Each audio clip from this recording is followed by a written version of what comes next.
After you've put in all this hard work to create digital products to sell on Etsy, how do you actually rank in Etsy search? How do shoppers find your product so that they can click and purchase?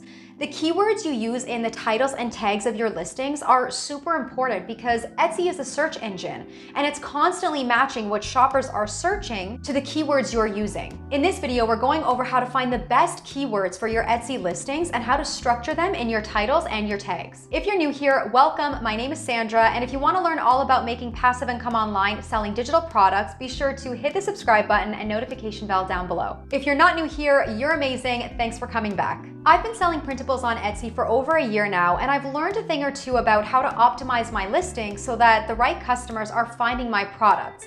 So let's get right into it. I'm going to use a printable daily planner as my product example today, and I'll be using a keyword search tool called Marmalade. You can grab the 14-day free trial from the link in the description box down below, and I'll also be taking a look at the keywords that some of my competitors are using. I'll actually show you a Google Sheet that I like to use and how I organize it. You can screenshot it and create this for yourself in your Google Drive. I like to list the product that I'm going to do my research on. So like I said, it's the daily planner. Then I have a column for the Marmalade keywords that I find and that I think are going to be really good for helping me get found. And also I have a column for competitor keywords that I think are super relevant to my product as well. So first, let's go over some best practices that Etsy states. You need to focus on descriptive, long-tail keywords that are super specific and relevant to your product. So for example, a keyword like wall art is too broad. And although it gets many searches a day, the competition is way too high. Instead, you want to make it more specific. So for example, neutral tone, abstract, printable wall art. You're not only going to be reducing the competition by getting more descriptive, but if you think about it, shoppers that are searching for wall art on Etsy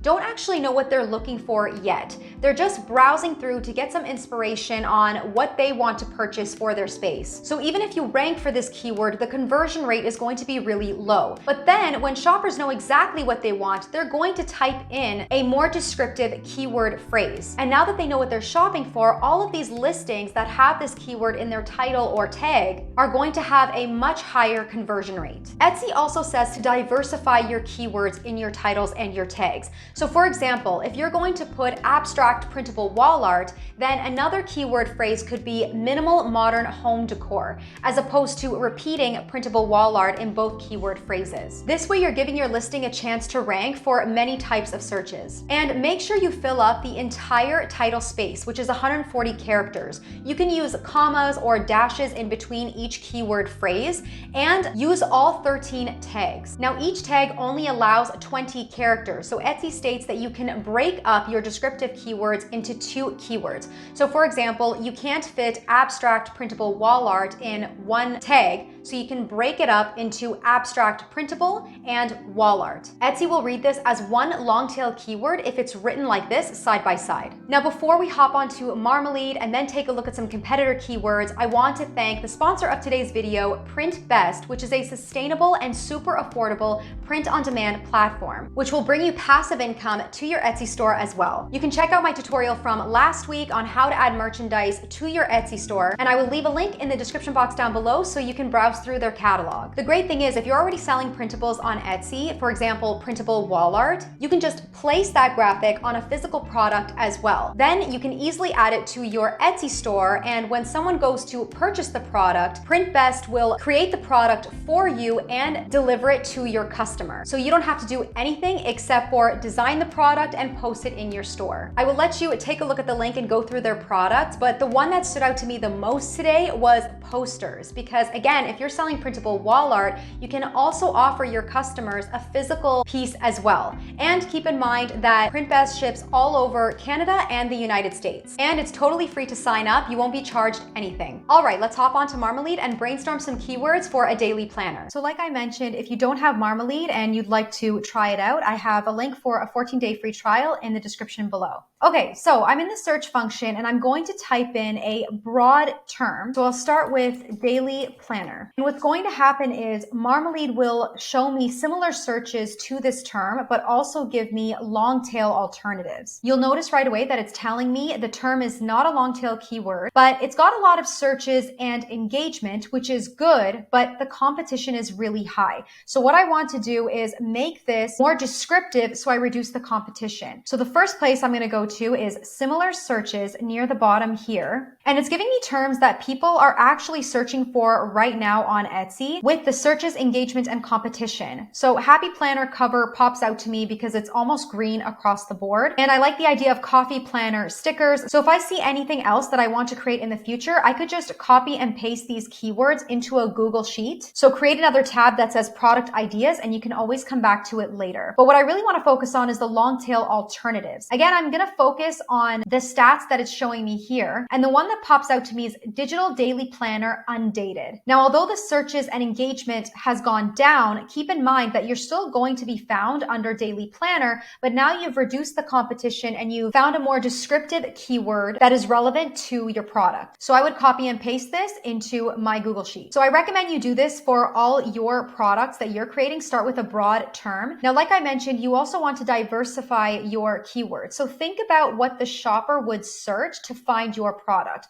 For example, my planner has a to-do list on the left-hand side. So I can type in to-do list printable. And let's see what comes up. So this is a great keyword right now because the numbers under searches and engagement is really good. Competition is not too high. It's not a long tail keyword specifically, but it is descriptive in my opinion. Not all your keywords have to be long tail. What I can do though is when I finalize my title, I can add in maybe daily to-do list printable to make it long tail. Keep in mind, it does take time to find multiple keywords that are really good for your listing. So just be patient and keep thinking about terms that you think your shoppers would be searching for to find your product. The other feature I wanted to show you is Storm. What I love about Storm is you want to type in a very broad term and Storm will populate a lot of keywords relevant to that. So for example, if I just type in planner, first it's going to show me a lot of other ideas that I may be interested in. Now these bubbles are for the searches, engagement, and competition. So usually I like to aim for green across the board. You're not always going to find the perfect keywords, but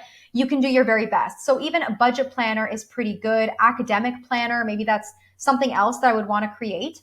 Now you'll see on the right-hand side, there's the bucket for planner. So I can click on this arrow here and it's going to add that keyword to the bucket that I can save later. On top of that, Marmalade will keep populating more keywords down here that's more relevant to what I have put into the bucket. So let's keep going through here. So I like goal planner and productivity planner because it's relevant to my product and I'm diversifying my keywords. So I would add these in. And again, if I want to make them more descriptive later, I can, but these broad terms are perfect to use in my titles and tags. So I would copy and paste these into my keyword brainstorm spreadsheet. As part of my competitor research, I'm going to hop onto Etsy and type in daily planner.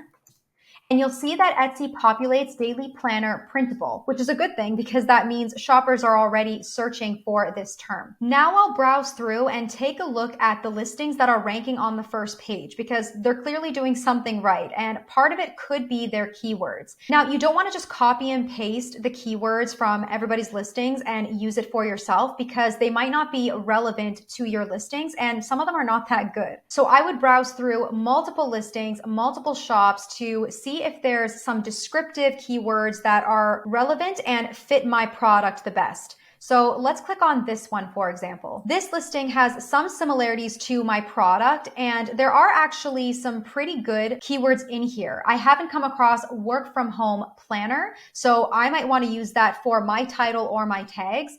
Personal daily planner is pretty good as well. And daily hourly planner is something actually I also came across during my Marmalade search. So I would put that in my spreadsheet. And I've already got productivity planner from Marmalade as well. So you can see how you can quickly gather a lot of really good keywords to use for your listing by just using an Etsy keyword search tool and competitors. So just to show you what my Google Sheet looks like while I was doing my research, I've copied and pasted a bunch of keywords that I found from Marmalade, and I would continue to do this as I do more research on this product. And then I've also put in some keywords that I found from my competitors that I thought were pretty good and fit my product as well. Then I would hop on over to Etsy and fill up the title space with the best keywords I found from my research. And of course, I would fill up my 13 tags. You don't have to repeat all the keywords from your title. I would recommend maybe 2 or 3, and the rest should be completely different because, as Etsy says, you should diversify your tags as much as possible. If you are starting a printable Etsy shop and you need some help, be sure to check out my Etsy Digital Product Seller Workbook in the description box down below.